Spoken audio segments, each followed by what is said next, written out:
राम राम। अगर आपको लगता है कि आपके जीवन में बहुत ज़्यादा नेगेटिव चीज़ों का प्रभाव बढ़ चुका है और बुरी ऊर्जा आपके घर में, आपके शरीर में आपको बहुत ज़्यादा कष्ट दे रही है, तो आपको एक कार्य करना है। लेकिन पहले एक उदाहरण समझिए। अगर कहीं पर दुर्गंध आ रही हो ना, मान लीजिए कहीं पर दुर्गंध आ रही है, तो वहाँ पर थोड़ी और दुर्गंध रख देंगे तो वो दुर्गंध खत्म नहीं होगी, वो दुर्गंध और फैलेगी। और कहीं पर अगर दुर्गंध आ रही है ना, दुर्गंध एक तरह की नेगेटिव ऊर्जा ही है, तो उसको दूर करने के लिए हमें सुगंधित चीज़, जहाँ पर बुरी स्मेल आ रही है, सुगंधित चीज़ अगर रखेंगे ना, तो वो सुगंध से वह दुर्गंध दब जाती है। यानी कि पॉजिटिव चीज़ ने नेगेटिव चीज़ का प्रभाव कम कर दिया। तो इसी तरह से अगर आपको आपके घर में दुर्गंध महसूस होती है, तो वो एक तरह से नेगेटिविटी है, आपके घर में नेगेटिव ऊर्जा है। ये भूत प्रेत वाली मत समझना भाई, ठीक है ना। तो वो नेगेटिव ऊर्जा को दूर करने के लिए आप अपने घर की पश्चिम दिशा या घर में आप किसी भी दिशा में कुछ गुलाब के पौधे घर के बाहर लगाएं, गमले में, ठीक है ना।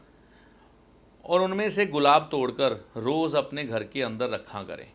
गुलाब के पौधे मैंने बाहर इसलिए कहा कि गुलाब को घर के अंदर नहीं रखा जाता, गुलाब का पौधा, ठीक है, लगाया नहीं जाता घर के अंदर। तो जब वह गुलाब ओरिजिनल महकेंगे ना आपके घर में, उसकी जो सुगंध फैलेगी आपके घर में, वो दुर्गंध का नाश कर देगी। कहने को गुलाब शुक्र के हैं, महक शुक्र की है, लेकिन शुक्र में भी वह ऊर्जा है जो ये नेगेटिविटी, नेगेटिव ऊर्जा, दुर्गंध को दूर करने की शक्ति रखती है। आप किसी भी रिच व्यक्ति को देखते हैं, अमीर व्यक्ति को देखते हैं, उसके घर में जाते हैं, तो कभी भी आपको उनके घर में दुर्गंध महसूस नहीं होगी, आएगी ही नहीं। ये व्यवस्था ईश्वर ने ही ऐसी की है कि जिसके पास पैसा होता है, प्रतिष्ठा होती है, उसका घर भी पॉजिटिव ऊर्जा से भरा होता है। आप महसूस कर चुके होंगे अगर कहीं गए होंगे तो। और अगर ऊपर से वह व्यक्ति व्यवस्था कर देता है ऐसी कि किसी तरह की ओरिजिनल फूलों की सुगंध वहाँ से आने लग पड़े। आपने देखा होगा महलों में जल के इर्द गिर्द फूल बिखेर दिए जाते थे।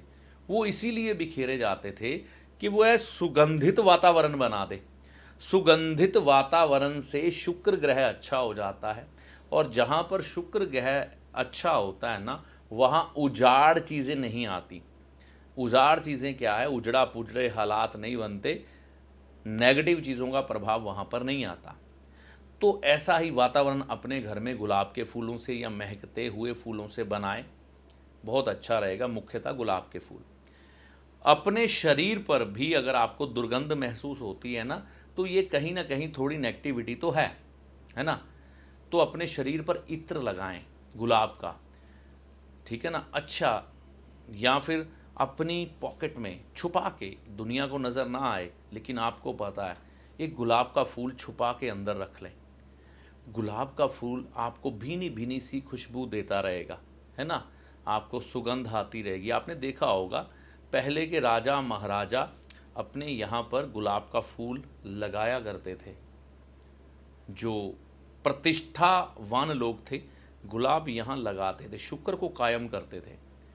तो ये नेगेटिविटी को मारने के लिए किया जाता था उपाय, कि हम पर हमेशा पॉजिटिव किरणें आएँ, पॉजिटिव चीज़ें हमारी तरफ आकर्षित हो, हम लोगों के आकर्षण का केंद्र बने रहें। तो ये सब आप भी अपनाएं, अपने घर में भी, अपने शरीर पर भी, आप देखेंगे कमाल हो जाएगा, ठीक है ना। लेकिन मैन मेड आर्टिफिशियल चीज़ों को नहीं अपनाना है। यानी कि आप बोलेंगे डीओ डाल लूँ, इत्र डाल लूँ, इत्र ठीक है, ओरिजिनल इत्र का इस्तेमाल कर सकते हैं, लेकिन केमिकल बेस्ड किसी भी परफ्यूम का इस्तेमाल करने से नहीं चलेगा। तो छुपा कर गुलाब का फूल ऐसी पॉकेट में अंदर डाल के रख लें, ठीक है ना। माताओं बहनों की बात करूं तो वो भी किसी न किसी तरह से अपने सर पर गुलाब का फूल लगाती थी। आजकल मुश्किल लगता है, लेकिन अगर जूड़े के अंदर लपेट के रख लेना तो किसी को मालूम नहीं पड़ेगा। बाल जो है ये शनि है, और महकता हुआ गुलाब का फूल अंदर जब बैठेगा ना, तो शनि और शुक्र के मेल से जीवन में खुशियां भर जाएंगी, नेगेटिव ऊर्जा दूर भाग जाएगी। तो यही आपको आज मैंने बताना था कि आप अपने घर से बड़े साधारण तरीके से नेगेटिव ऊर्जा दूर कर सकते हैं, अपने शरीर से नेगेटिव ऊर्जा दूर कर सकते हैं, और जीवन को बहुत सुंदर ढंग से मैनेज कर सकते हैं, खुशियों की प्राप्ति कर सकते हैं, शुक्र ग्रह की ऊर्जा को बढ़ा सकते हैं। तो यह उपाय करके देखें, आपको माता रानी की कृपा से लाभ होगा। जय माता दी।